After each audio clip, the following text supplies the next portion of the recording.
My mission at the bank was very trivial in nature. I simply wanted to update my address after moving to a new city. I thought it would go smoothly. To my surprise, the bank teller's facial expression completely shifted while she typed on her computer. After a moment of hesitation, she looked up at me and was visibly confused. "Ms. Anderson," she said slowly, "it appears that you have a safe deposit box with us." I have to admit, I was confused. "I'm sorry, but I have never opened a safe deposit box with this bank." The teller looked at her screen again. "The box is definitely registered under your name and ID," she insisted. "Would you like to access it now? This isn't correct. Why would I have a box that I didn't know about?" My curiosity quickly outweighed my hesitation. "Yes," I said, trying to sound calm. "I would like to see it." The teller escorted me to a small, poorly lit room at the back of the bank. She asked me to sign a form and handed me a key. "The box is number 147, she said. "Please let us know when you're done." I nodded. Approaching the row of metal drawers, I located box 147. I proceeded to unlock the drawer with the key, and when I opened it, I found a small, weathered metal box setting. I focused, my hand positioned above the box. I did not know what was in it, however. A chill ran up my spine.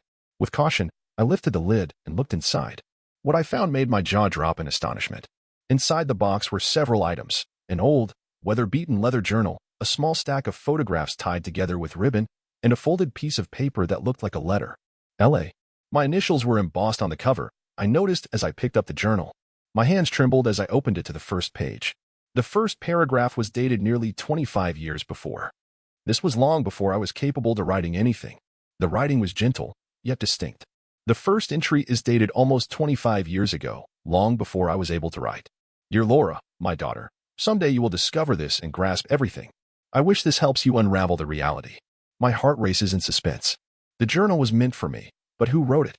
I started to move my stare across the pages. She talked about her life, the hardships and the sacrifices that she had to make throughout her life.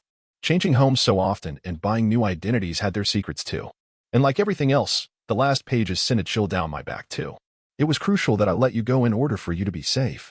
Everything was getting too close for comfort. I only hope that one day you will forgive me and understand why I had to do what I did." My hands were losing feeling as I Uno reversed to flip my life history, thinking what if questions. My birth mother? Is that even possible? The vague memories my adoptive parents chose to share regarding me have always kept me in a limbo. Is my life a cruel joke? But told a little differently would probably get rid of me. Then, I took the photographs, where I saw a woman who held a child in her arm, with kind eyes and a sad smile. In one photograph, she was standing right next to a man, and although his face is partially covered, they appear to be young. It seems like they were always on their toes, as if they were expecting danger around them. In the end, I unfolded the letter, which was unusual and short. "Laura, if you are reading this, then you found the box. Enclosed, you have the key to your past. The answers lie in the place where the roses never fade. Trust no one. Be safe. LM, if you do not follow our channel, you might miss it forever. But if you are a subscriber, then congratulations. You will always have the most fascinating stories whenever you are in the mood to watch and listen." I was staring at the letter and my hands could not stop shaking. What does the place where roses never fade mean? And who on earth is L.M? The bizarre message only adds depth to the mystery. I felt strangely scared and anxious at the same time. If this letter had truly come from my mother, it suggests that my past is far more intricate than I could have ever imagined. I took the contents of the box and left the bank, my thoughts foggy and confused to say the least.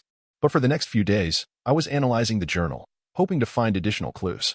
So far, it detailed a life of parallel actions, a life of running away from something persistent or someone.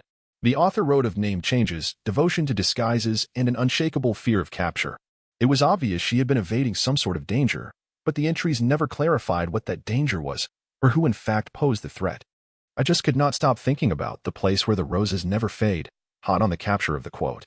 To me, it sounded almost majestic, romantic if you will. But honestly, I had no idea where it could possibly be.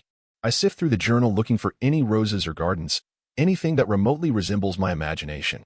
Then finally, one entry perfectly captured my attention. It mentioned a place called Rosewood, a town where my birth mother had stayed for a few years when I was very young. The lead I had in mind pointed towards Rosewood, so I decided to head there. It was time for me to clear up what happened there and how it connected to me. I took a couple of days off work, packed my bags, and started driving. I felt a bit on edge. It was like me calling out to a part of my life I had been stripped off. At the same time, it gave me a slight sense of comfort. As I approached the small town, the uneasiness became more profound. Rosewood was a lovely and charming town located upon the hills.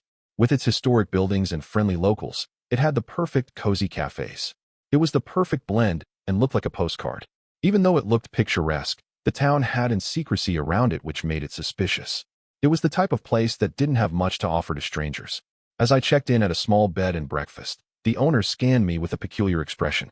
"We don't get many visitors here," she said, casual but inquisitive. "What brings you to Rosewood?" "I'm just exploring," I said, unwilling to tell her the motive behind my visit.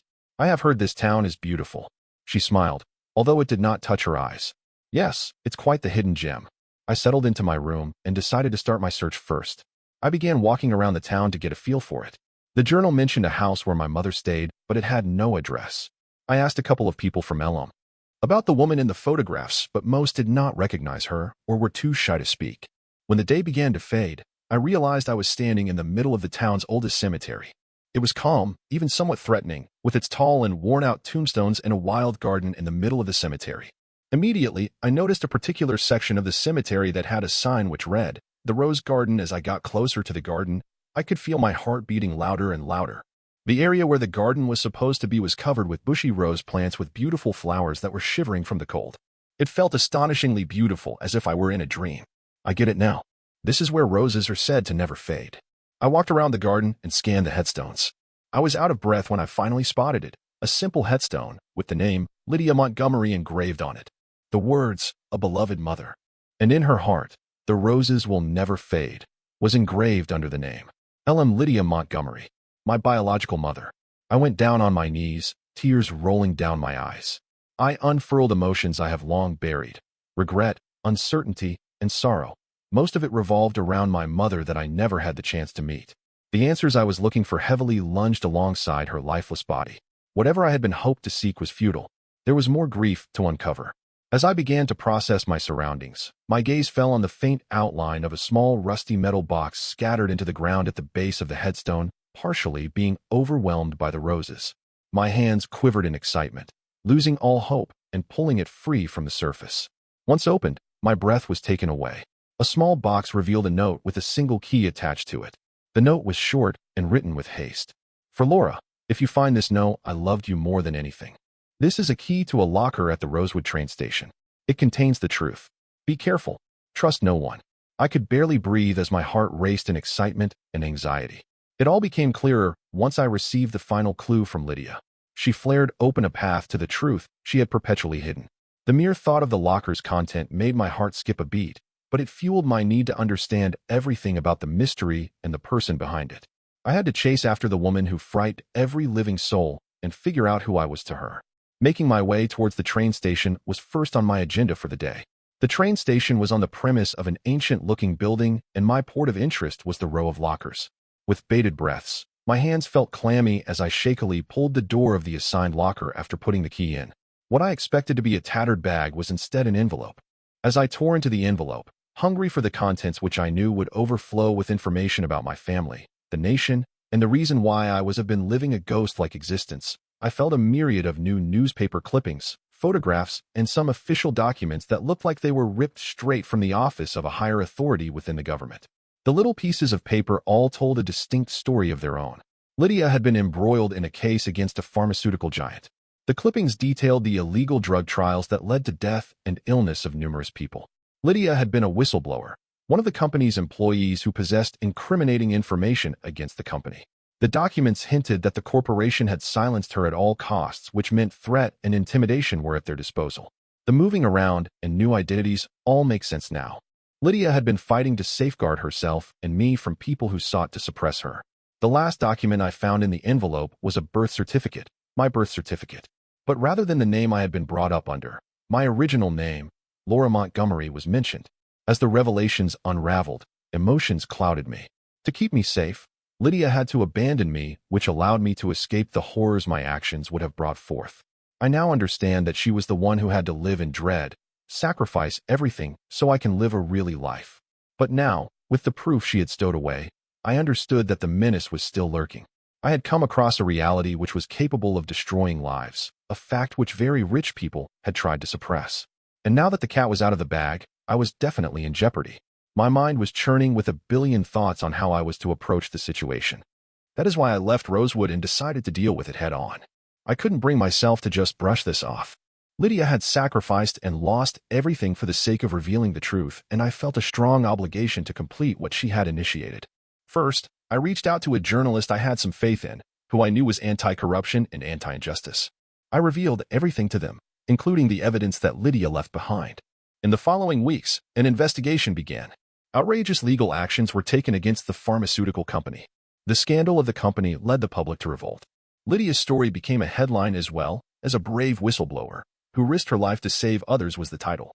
She deserves that attention, and all saviors who come forward to help others, even if it is too late for them to be helped.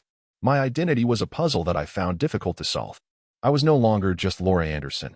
I was Laura Montgomery, the daughter of a mother who had fought and kept a lot hidden. It was a heavy burden to bear, but in the end, it was mine. Eventually, I went back to Lydia's grave and placed roses at the foot of the headstone. I stood still, sensing something towards her that I had never felt before. She had lived in shadows, but her truth had finally surfaced.